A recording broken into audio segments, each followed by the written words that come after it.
बिस्मिल्लाहिर्रहमानिर्रहीम। अस्सलाम वालेकुम। कैसे हैं आप सब?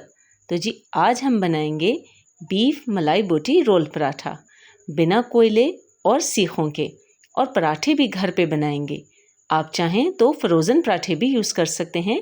इसके साथ आज मैं आपको लच्छा पराठा बनाना बताऊंगी, जिन्हें आप शाम की चाय के साथ या सुबह के नाश्ते में भी बना के सर्व कर सकते हैं। बहुत ही सिंपल इंग्रेडिएंट के साथ आज हम ये मलाई बोटी रोल पराठा बनाएंगे। अगर कोई पहली दफ़ा भी रोल पराठा बनाना चाहेगा ना, तो इस रेसिपी से इंशाल्लाह 100% रिज़ल्ट आएगा और इन्हें घर पे बनाना बेहद ही आसान है। तो चलिए अपनी मज़ेदार सी रेसिपी को बनाना शुरू करते हैं। बीफ मलाई बोटी रोल पराठा बनाने के लिए यहाँ पर मैंने बीफ लिया है तकरीबन आधा किलो, यानी 500 ग्राम ये बीफ है। इसके नॉर्मल साइज़ के छोटे पीसेस की बोटियाँ कटी हुई हैं, जिन्हें मैंने अच्छे से धो के और खुश्क कर लिया है। इन्हें एक बाउल में डाल दिया है। अब इसके अंदर आधा कप जितना यानी आधा पाव ये दही है, इसे मैंने एक छलनी के अंदर डाल दिया था आधे घंटे के लिए। इसका सारा एक्स्ट्रा पानी निकल गया और ये बाकी दही मैंने इसके अंदर इस तरह डाल दिया। साथ ही इसके अंदर ये टेट्रा पैक की क्रीम है, तकरीबन आधा पैकेट ये क्रीम है, 100 ml जितनी ये क्रीम है। आप चाहें तो घर की जो मलाई होती है वो भी इसमें शामिल कर सकते हैं। साथ ही इसके साथ 1 टेबलस्पून जितना लहसुन का पेस्ट है वो हमने डाल दिया। 1 टेबलस्पून सब्ज़ मिर्चों का पेस्ट है, तकरीबन 3 से 4 सब्ज़ मिर्चें थी वो हमने डाल दी। 1 टेबलस्पून भर के नींबू का रस आप इसके अंदर डाल दीजिए। हाफ़ टी स्पून जितनी सफ़ेद मिर्च है वो हमने इसके अंदर ऐड की। 1 टीस्पून पिसी हुई काली मिर्च वो हमने डाल दी। 1 टीस्पून नमक वो आप इसमें शामिल कर दीजिए। साथ ही इसके अंदर 1 टीस्पून भुना और कुटा हुआ ज़ीरा हम इसके अंदर डाल देंगे प्यारी से खुशबू के लिए। 1 टीस्पून कुटी हुई लाल मिर्चें हमने इसमें ऐड की। अब आपने क्या करना है कि इन सारी चीज़ों को अच्छे से मिक्स कर लेना है। मिक्स जब हमने किया है तो साथ ही मुझे याद आएगा कि 2 टेबलस्पून हमने इसके अंदर ऑयल भी शामिल करना था, तो यहाँ पर मैंने इसके अंदर 2 टेबलस्पून ऑयल भी ऐड किया है। अब इसे कवर करके हम रेस्ट दे देंगे तकरीबन 1 घंटे के लिए और इसे फ्रिज में रख देंगे। अब यहाँ पर जी हमने बनाना है लच्छा पराठा, तो उसके लिए हम इसका डो गूंद लेते हैं। तो लच्छा पराठा बनाने के लिए मैं 2 कप जितना मैदा ले रही हूँ। आप चाहे तो 1 कप मैदा और 1 कप गंदम का आटा भी ले सकते हैं। 2 कप मैंने मैदा ले लिया है। अब आप इसे अच्छे से मैदे को छान लीजिए। मैदा यहाँ पर हमने अच्छा सा छान लिया है। जो भी इसके अंदर एक्स्ट्रा चीज़ें थी उसको डिस्कार्ड कर दीजिए। अब इसके अंदर हम डालेंगे 2 टेबलस्पून जितनी पिसी हुई चीनी है वो आप इसके अंदर ऐड कर दीजिए। नमक है तकरीबन हाफ़ टी स्पून जितना नमक है वो आप इसमें ऐड कर दें। अब इन सारी चीज़ों को आपस में अच्छे से एक दफ़ा मिक्स कर लेना है। जब ये सारी चीज़ें आपस में अच्छे से मिक्स हो जाएं तो तकरीबन 2 टेबलस्पून भर के मैंने ऑयल का लिया है। तो ऑयल लेके आपने क्या करना है, इस मैदे को ऑयल के साथ हाथों से अच्छे से मसलना है। तकरीबन 1 से 2 मिनट आपने इसको मैदे को हाथों से अच्छे से मसलना है। इसके बाद यहाँ पर मेरे पास पौना कप जितना नीम गर्म पानी था वो मैंने इसमें यूज़ किया है। टोटल 1 कप पानी था लेकिन यूज़ पौना कप हुआ है। और अब आपने इसको गूंद लेना है तकरीबन 4 से 5 मिनट के लिए। बहुत अच्छे से आपने इसको गूंद लेना है ताकि जो हमारे लच्छे पराठे का रिज़ल्ट है वो बेहतरीन आए। यहाँ पर जो है बहुत अच्छे से जो है मैदे को हमने गूंद लिया है। अब हम क्या करेंगे कि इसे जिस बर्तन में हम रखेंगे उसके बेस में भी थोड़ा सा ऑयल लगा देंगे और अपने डो के ऊपर भी इसके ऊपर थोड़ा सा इस तरह आप ऑयल लगा दीजिए। अब किसी भी साफ़ कपड़े के साथ क्लिंग शीट से या किसी भी प्लेट के ज़रिए आप इसे कवर कर दीजिए आधे घंटे के लिए रूम टेम्परेचर पर। अब यहाँ पर जो है आधा घंटा हो चुका था, हमारा जो बीफ है वो अच्छा सा मैरिनेट हो चुका है। तो हमने इसको झटपट सा बनाना है, तो हमने इसलिए यहाँ पर ले लिया है कुकर। कुकर में हमने बीफ मैरिनेट हुआ डाल दिया है, बाउल में जितना मसाला था वो भी डाल दिया और तकरीबन 1.5 कप जितना पानी था वो भी हम इसमें ऐड कर देंगे। यहाँ पर हमने फ्लेम को ऑन कर दिया है। सारी चीज़ों को एक दफ़ा चम्मच चला के अच्छे से मिक्स कर लीजिए। कवर करेंगे, जैसे ही विसल चलना शुरू होगी उसके बाद हमने टाइम नोट करना है 20 मिनट का। तो मीडियम आंच के ऊपर हम इसे पका लेंगे तकरीबन 20 मिनट के लिए। 20 मिनट बाद जब मैं कवर हटा के देखती हूँ तो पानी काफ़ी हद तक इसमें खुश्क हो चुका है। अब मैं अपनी आसानी के लिए क्या करूँगी कि इसे एक फ्राई पैन के अंदर ट्रांसफ़र कर लूँगी और यहाँ पर जो है हम इसका मीडियम आंच के ऊपर पानी को खुश्क कर लेंगे। तो आप देख सकते हैं कि माशाल्लाह बोटियाँ बिल्कुल पक चुकी हैं और बहुत अच्छे से गल भी चुकी हैं और सारा पानी इसके अंदर से खुश्क हो चुका है। तो यहाँ पर मैंने फ्लेम को ऑफ़ कर दिया है। अब कोयले को दूसरी तरफ मैंने चूल्हे के ऊपर हल्का सा गर्म कर लिया और साथ ही इसके अंदर एक छोटी सी कटोरी रख दी। कोयला रखने के बाद इसके अंदर हाफ़ टी स्पून जितना ऑयल डाला। अब इसे आप अच्छे से ढक दीजिए। ढकने के बाद अब आपने इसे कम से कम 10 मिनट के लिए दम पे छोड़ देना है। 10 मिनट के बाद जब हम इसका कवर हटाएंगे तो माशाल्लाह से पूरा घर जो है बारबेक्यू की खुशबू से महक जाएगा। इसके बाद आपने क्या करना है, कोयले को रिमूव कर देना है और सारी जो मलाई बोटी है इसको अच्छे से चम्मच से मिक्स करना है ताकि सारी बोटियों में अच्छा सा बारबेक्यू का फ्लेवर आ जाए। अब आप इसे किसी भी साफ प्लेट पे निकाल दीजिए और रूम टेम्परेचर पे ठंडा होने के लिए रख दीजिए।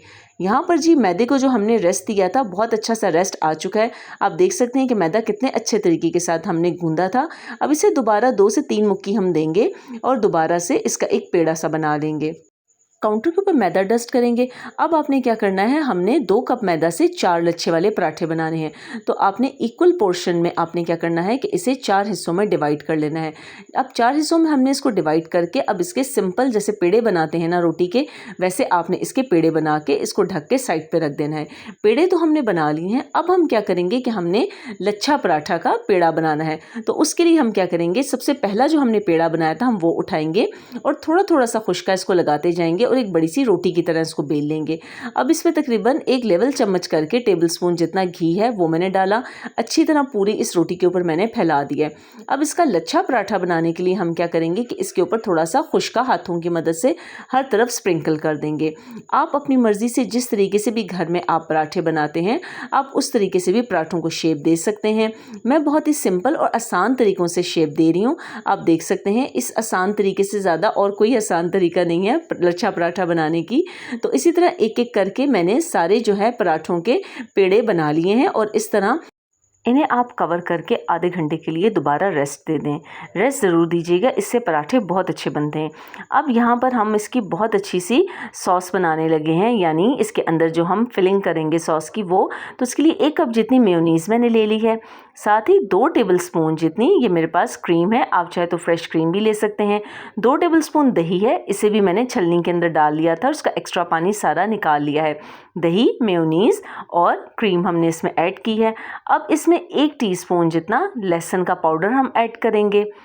1 टीस्पून जितनी पिसी हुई चीनी मैंने ली है वो हमने ऐड कर दी।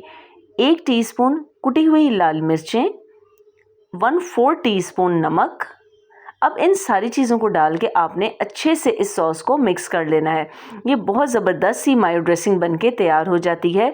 आप चाहें तो इसे शवारमा के साथ बनाएं, रोल पराठों के साथ बनाएं, ये बहुत मज़े की लगती है। अब यहाँ पर जी पराठों को पेड़ों को रेस्ट दिए हुए तकरीबन आधा घंटा हो चुका है, क्योंकि सारी चीज़ें तैयार हो चुकी हैं। तो अब इसलिए हमने पराठे बनाने शुरू कर देने। तवे को मैंने लो टू मीडियम फ्लेम के ऊपर रख दिया है गर्म होने के लिए। अब हल्का हल्का सा खुश्का लगा के आप अपने पराठों को बेलते जाइए। यहाँ पर पहला पराठा जो है मैंने बेल लिया है। अब इसे किसी फ्राई पैन या तवे के ऊपर डाल दीजिए।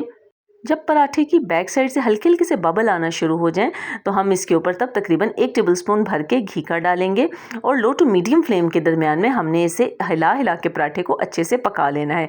तेज़ आंच पे अगर पकाएंगे तो पराठा एकदम से जलने का भी खतरा होता है। अब इसकी जो बैक साइड है उस पर भी तकरीबन 1 चम्मच जितना आप घी लगाइए और अच्छे से पराठे को सेक लीजिए। ना बहुत ही आपने हल्की आँच रखनी, ना बहुत ही तेज़ आंच के ऊपर आप इसे बनाएंगे। आप इन पराठों की परत चेक कर सकते हैं, कितने लजीज पराठे बन के तैयार हो रहे हैं। आप वैसे भी इन पराठों को सुबह के नाश्ते में बना कर दें या शाम की चाय के साथ भी अगर आप इन्हें खाना चाहें तो सिर्फ चाय पराठा आप इसे खा लें तो बहुत ही लजीज पराठे ये बनकर तैयार होते हैं। बहुत ही क्रिस्पी और सॉफ्ट बनते हैं, बाहर से बहुत ही क्रिस्पी होते हैं और अंदर से ये सॉफ्ट बनते हैं। एक एक करके यहाँ पर सारे पराठे बनाकर मैं तैयार करती जा रही हूँ। तो माशाल्लाह से आप इनकी परत देख सकते हैं कि किस तरह ये क्रिस्पी बन के तैयार हुए हैं और बहुत ही लजीज पराठे हमारे ये बने हैं। अब जी बारी आ जाती है अपने मलाई बोटी पराठा रोल की असेंबलिंग की। तो सारी चीज़ें मैंने साइड पे रख दी हैं। सबसे पहले एक बटर पेपर हमने लिया, उसके ऊपर सबसे पहला पराठा रखेंगे। फिर उसके बाद जो मेयो ड्रेसिंग हमने बनाई थी वो तकरीबन 1 से 2 चम्मच के दरमियान हमने इसके पूरे पराठे के ऊपर स्प्रेड कर देनी है। सारी वो लगाने के बाद अब इसके ऊपर जो हमने बीफ बोटी बनाई थी वो आप इसके ऊपर फैला दीजिए। यहाँ पर कुछ प्याज के लच्छे मैंने काट लिए थे, जिन्हें मैंने काटने के बाद अच्छे से पानी से धो लिया, क्योंकि प्याज में थोड़ी सी कड़वाहट होती है, वो ख़त्म हो जाए। साथ ही अब इसमें 1 से 1.5 चम्मच हम ग्रीन चटनी डालेंगे। धनिया, पुदीना, लहसुन और नमक डाल के मैंने ये चटनी बना ली और थोड़े से दही में इसको मिक्स कर लिया। अब आपने क्या करना है, इसकी फोल्डिंग का ध्यान करना है। जब आप इसको फोल्ड करने लगें पराठे को, तो आपने थोड़ा सा हाथों को टाइट रखना है। टाइट रखने से ये होगा ना कि पराठे खुलेंगे बिल्कुल भी नहीं और बहुत अच्छे से ये रैप हो जाएंगे। अब बटर पेपर के साथ आप इसको इस तरीके के साथ रोल कर दीजिए। इसकी जो साइड्स हैं उनको अंदर कर दीजिए ताकि बिल्कुल भी साइड से पराठे में से कोई भी चीज़ बिल्कुल ना गिरे। तो यकीन माने ये पराठे इतने लजीज बन के तैयार हुए हैं। अगर हम बाज़ार से ख़रीदते हैं ना तो ये बहुत ज़्यादा कॉस्टली पड़ते हैं। बाज़ार वाले 2-3 पराठों की कीमत में घर में हम सारे घर वालों के लिए ढेर सारे पराठे बनाकर तैयार कर सकते हैं। तो जी अल्हम्दुलिल्लाह हमारे बीफ मलाई बोटी रोल पराठा बिल्कुल रेडी हैं। ये इतने मज़ेदार बनते हैं कि बच्चे और बड़े दोनों ही इसे बहुत शौक से खाते हैं। रोल पराठा बहुत डिफरेंट स्टाइल के साथ चिकन में भी बन जाता है और बीफ में भी, लेकिन जब आप मेरी इस रेसिपी के साथ बीफ मलाई बोटी रोल पराठा बनाएंगे ना तो बाज़ार से लेकर रोल पराठा खाना छोड़ देंगे। बाज़ार से रोल पराठे काफ़ी महंगे मिलते हैं, तो बहुत कम खर्च में हम घर में ढेर सारे रोल पराठे बनाकर तैयार कर सकते हैं। यकीन मानिए कि पेट भर जाएगा पर नीयत नहीं भरेगी, क्योंकि ये बनते ही इतने जायकेदार और लाजवाब हैं। रेसिपी अगर आपको पसंद आती है तो चैनल को लाइक, सब्सक्राइब और शेयर करना बिल्कुल ना भूलिएगा। Thank you for watching.